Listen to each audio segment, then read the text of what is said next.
Don't sell them short. Hi there. Do you know what a little doll you are?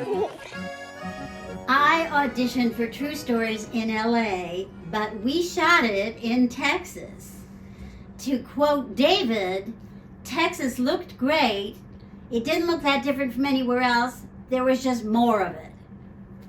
As I understood it, David Byrne came up with the original idea based on wacky headlines in the tabloids of the day. You know, catchy titles like Aliens Found Living in the White House Basement or Woman Pregnant by Chimpanzee.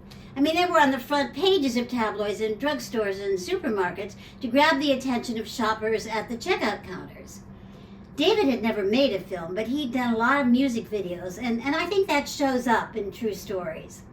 So, he hired Beth Henley, Pulitzer Prize-winning playwright of Crimes of the Heart, to write a screenplay, and Jonathan Demme, a very experienced director, who directed Silence of the Lambs, among many others, to direct it.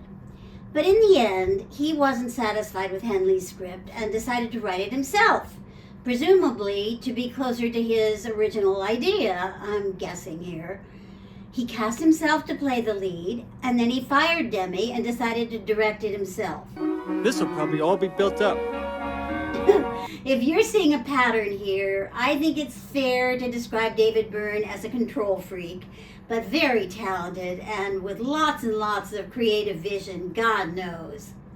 So the idea to connect the various headline stories together was to have John Goodman play a guy looking to get married. Just can't have enough sweetness in this world. No, ma'am, you can't.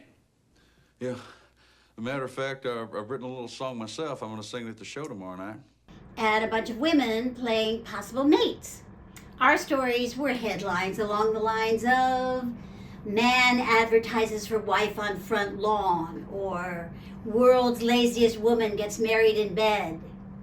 In the original script, my character, while wearing an elaborate headdress and gown, falls off a runway at a fashion show in a mall and dies.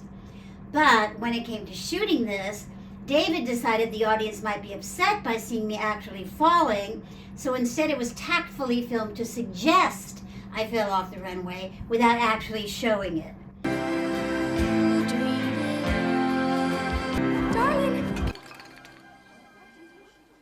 This proved confusing, but could be explained later by the other characters' dialogue. Plus, the final scene was at my funeral, where Pop Staples, the brilliant singer and family head of the Staples Singers, who had never acted before, had a long monologue summing up not only my death, but the message of the whole film and of life itself. So he was terrified, and rightly so, no wonder. And when we all got to Texas, it seemed like only about half of the cast were actors, and the other half were singers, musicians, artists, mainly visual artists. David had taken advantage of the flourishing art community in Texas and included many of them in this film. One who comes to mind was the artist who had made a suit out of living sod, which he wore, grass. And I was given a dress made out of bricks, which I didn't actually wear in the film, but pictures of me in it showed up in the PR material. And I don't know if David actually paid any of the artists, but they got lunch and bragging rights, and they were thrilled to do it.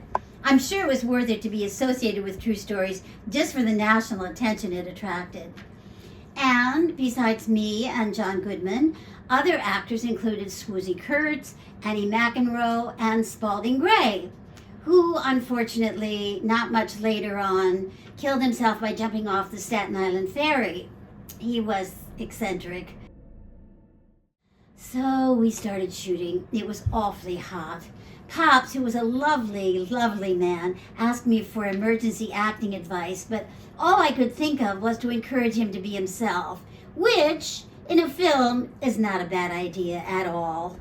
But way before we got to the end of the script as written, the production ran out of money and we had to wrap. Pops didn't have to worry, as I'm not sure they ever got to the funeral.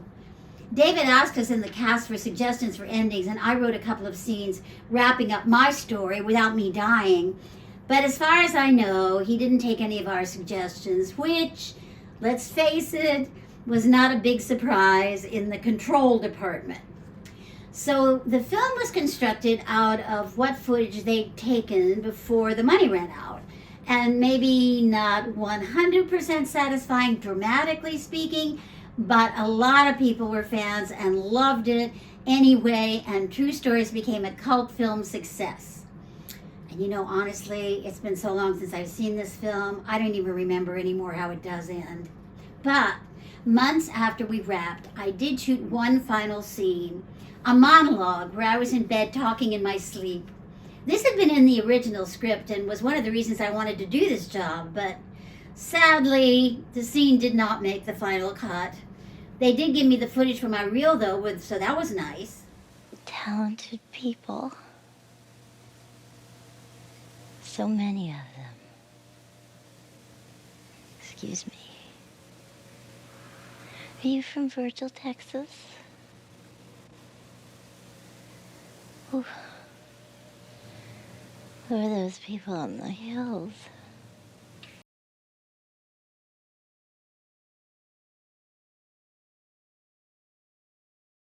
I've never worked with or even ever seen David Byrne again, but I'm happy to have been in his film. Thank you, David. There were dramas behind the scenes, some troubled souls on this project for sure, and not just the doomed Spalding Gray, but many people inexperienced in shooting films were acting out, much drinking, etc. I'm not the best of drinkers, and I blush to admit I passed out after a party in John Goodman's room one night, but nothing happened. I woke up the next morning to find myself in his bed, but while he, ever the gentleman, slept on the floor, everyone else had left. Pops is long gone.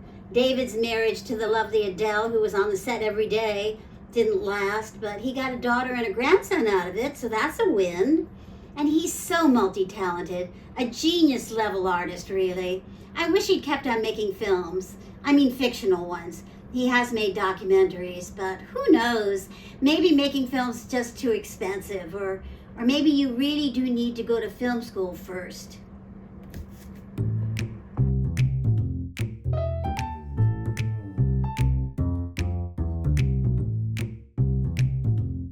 If you enjoyed today's episode, please don't forget to give us a thumbs up.